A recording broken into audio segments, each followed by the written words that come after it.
আল্লাহর নবী হযরতে নূহ আলাইহিস সালাম তার কওমকে জাতিকে ৯৫০ বছর দাওয়াত দিলেন ইসলামের।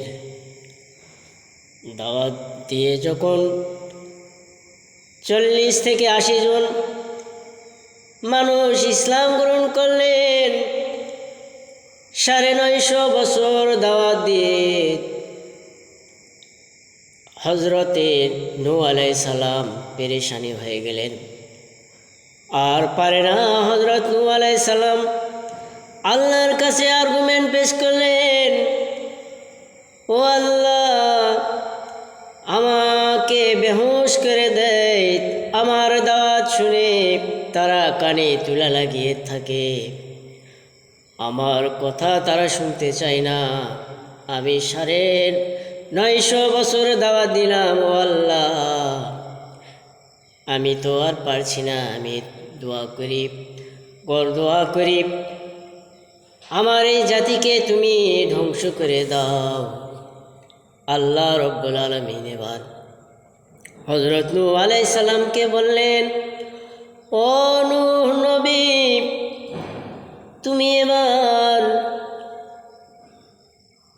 মাটির হাঁড়ি পাতিল তৈরি করো।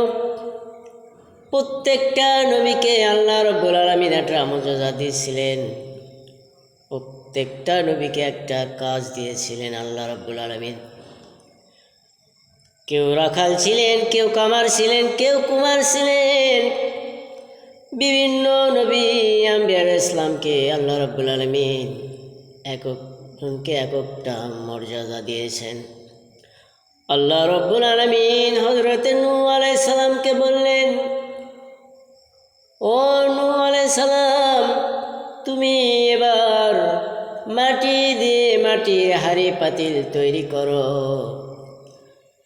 নূহ আলাইহিস সালাম মনে করলেন, আল্লাহ রব্বুল আলামিন আমাকে যেন মনে হয় কিছু এবার দিবেন, কোনো এতে কল্যাণ আছে। এবার আল্লাহ রব্বুল আলামিনের অর্ডার অনুযায়ী হযরতে নূহ আলাইহিস সালাম দীর্ঘ ৬ মাস ধরে মাটি দিয়ে হাঁড়ি পাতিল তৈরি করতে থাকলেন। ৬ মাস পর্যন্ত হাঁড়ি পাতিল তৈরি হয়ে গেল। এবার আল্লাহ রাব্বুল আলামিন অর্ডার করলেন, ও নূহ আলাইহিস সালাম, এবার তোমার হাতের হাঁড়ি পাতিলগুলি একটা একটা করে ভেঙে ফেলো।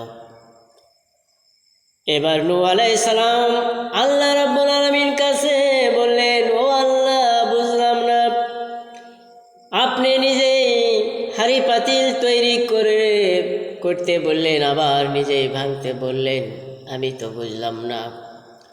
আল্লাহ রাব্বুল আলামিন বললেন, ও নূহ আলাইহিস সালাম, তুমি যে হাঁড়ি পাতিল তৈরি করলে, তাদেরকে জীবন দিয়েছো না, তাদের হাত আছে না, তাদের পা আছে না, তাদেরকে তুমি খাবার দাও না।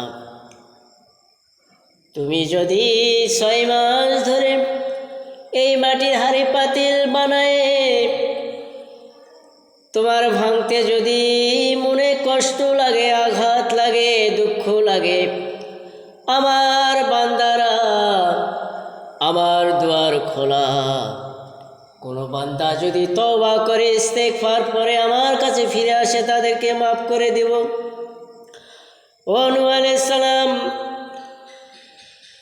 আমি আমার বান্দা আশরাফুল মাখলুকাত বানালাম, তাদের হায়াত দিলাম, রিজেক দিলাম, জীবন দিলাম, খাবার দিলাম। তোমার এত যেহেতু কষ্ট হয়, তুমি বলো, আমার কি মায়া লাগে না, দুঃখ হয় না, কষ্ট হয় না? তোমার কথা আমি কবুল করে নিলাম, তাদেরকে ধ্বংস করে দিব। কিন্তু এ কথা আমি তোমাকে বোঝাচ্ছি, ও নূহ আলাইহিস সালাম, কোনো পথ ভোলা বান্দা যদি আমার কাছে আসে, ধরা দেয়, ভুল স্বীকার করে, মাপ চায়, আমি আল্লাহ রাব্বুল আলামিন তাদেরকে ক্ষমা না এবার নূহ আলাইহিস সালাম আল্লাহ রাব্বুল আলামিনের কথাগুলো বুঝতে পারলেন। যুগে যুগে কালের বিবর্তনে প্রত্যেকটা জাতির উদ্দেশ্যে আল্লাহ রাব্বুল আলামিন নবী রাসূলদের মিশনকে বাস্তবায়ন করার জন্য হযরত আদম আলাইহিস সালাম থেকে শুরু করে আমাদের নবী হযরতে মুহাম্মদুর রাসূলুল্লাহ সাল্লাল্লাহু আলাইহি সাল্লাম শেষ নবী। আর কোনো নবী আসবেন না যেই নবীর পর কোরআনুল কারীম নাযিল হলেন। আল্লাহ রাব্বুল আলামিন এই কোরআনকে বললেন হুদাল লিন্নাস, মানুষের হিদায়াত, সমস্ত মানুষের জন্য হিদায়াত। হুদাল লিল মুত্তাকিন বলেননি, হুদাল লিন্নাস বলেননি। আল্লাহ রাব্বুল আলামিন কোরআনের ছায়াতলে এসে আমাদেরকে মুমিন হওয়ার তৌফিক দান করুন। আল্লাহ রাব্বুল আলামিন আমাদেরকে কোরআনের ছায়াতলে এসে সারিবদ্ধ হয়ে সীসা গোলাপ প্রাচীরের মতো আমাদেরকে আল্লাহ রাব্বুল আলামিন কবুল করে নেন। ইসলাম ছাড়া, কোরআন ছাড়া কোনো জাতি, কোনো গোষ্ঠী, কোনো মানুষের শান্তি হবে না।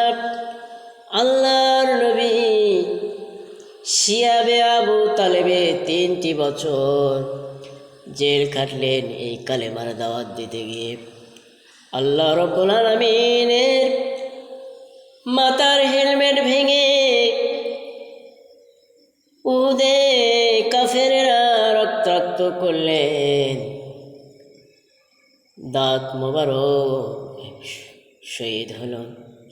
আল্লাহ রাব্বুল আলামিন কোরআন হাদিস থেকে শিক্ষা নিয়ে সঠিক পথে থেকে আল্লাহ রাব্বুল আলামিন আমাদেরকে ইসলাম কায়েম করার জন্য, ইকামতের দিন প্রতিষ্ঠা করার জন্য কাজ করার তৌফিক দান করুন। আমিন।